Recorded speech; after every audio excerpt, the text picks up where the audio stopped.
廣東東陽光喺浙江紹興呢個客場118-111，後來居上贏咗浙江隊，亦都係一場好關鍵嘅卡位大戰當中咧，佔得咗先機嚇。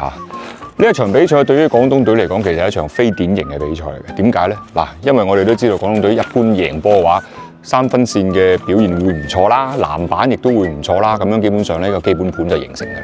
但係今日 OK， 廣東隊嘅三分球命中率係接近40%，亦都比對方咧稍微多少少。咁籃板亦都比對方多3個，但係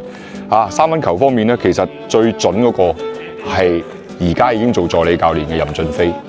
咁而喺籃板球方面，國內球員攞籃板最多嘅，亦都係而家做緊助理教練嘅二飛同埋徐恩。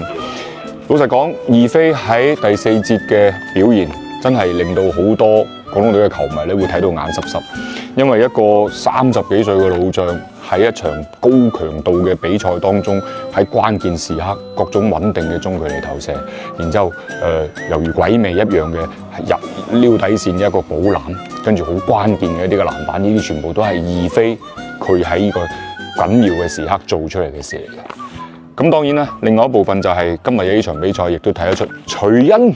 太令我哋意外同埋太令我哋驚喜啦！真係細估唔到徐恩可以喺一上嚟對住余家豪嘅兩個高中鋒之間嘅對壘，徐恩係可以完全贏晒嘅。無論係籃底嘅強硬嘅一個對抗程度，定還是對於籃板球嘅一個爭奪，仲有就係終結能力，呢都係徐恩喺今晚做得非常之好嘅地方。咁所以其實徐恩亦都係喺第2節可以幫球隊喺落後10幾分嘅情況下，將個比分反超嘅好重要嘅其中一個原因。嗱，老實講，我哋而家再翻去第1節，第1節點解廣東隊輸咁多呢？因為我哋嘅身高唔夠對方高。余家豪搭上對方嘅中絲，其實真係對於廣東隊嘅內線組合杜潤旺啦、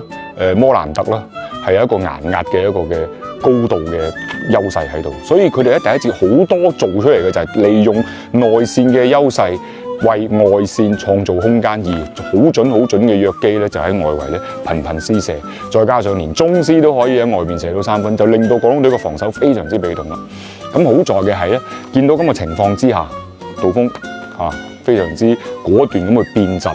而亦都係咧放上個徐恩上嚟，令到呢個身高係匹配咗之外咧，仲有就係喺呢場比賽火線馳援嘅比士利，同樣亦都喺防守同埋籃板方面咧係幫助到球隊嘅。當然，曲克亦都喺第2節嘅一個嘅個人獨取雙位數嘅得分，係喺嗰個時候係幫球隊喺落後10零分嘅時候一個好重要嘅原因。因為大家都知道，曲克往往佢可能喺上一場對港下嘅比賽當中，佢表現唔會令咁多人係信服。嗱，呢場比賽曲克哇真係識得嘅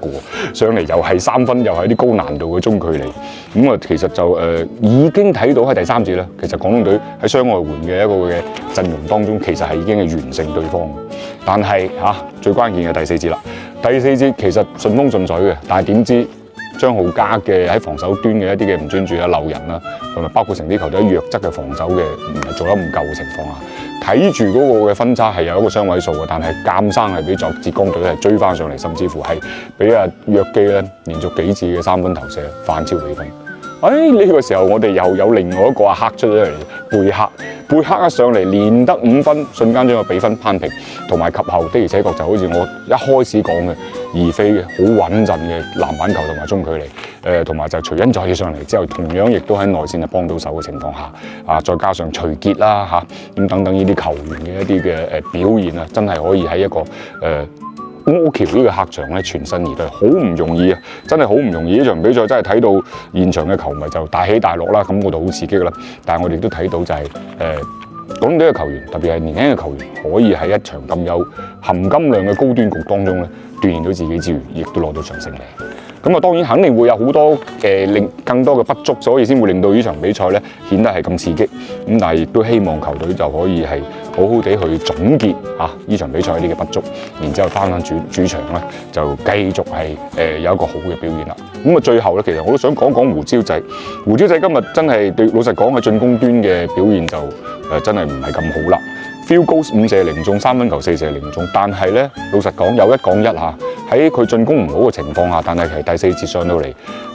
頂替阿張浩嘉去防約基，呢一個防守其實係值得讚嘅。咁所以咧就希望胡椒仔加油，盡快揾翻自己喺進攻端嘅手感，同埋真係要俾自己更多嘅信心，同埋亦都希望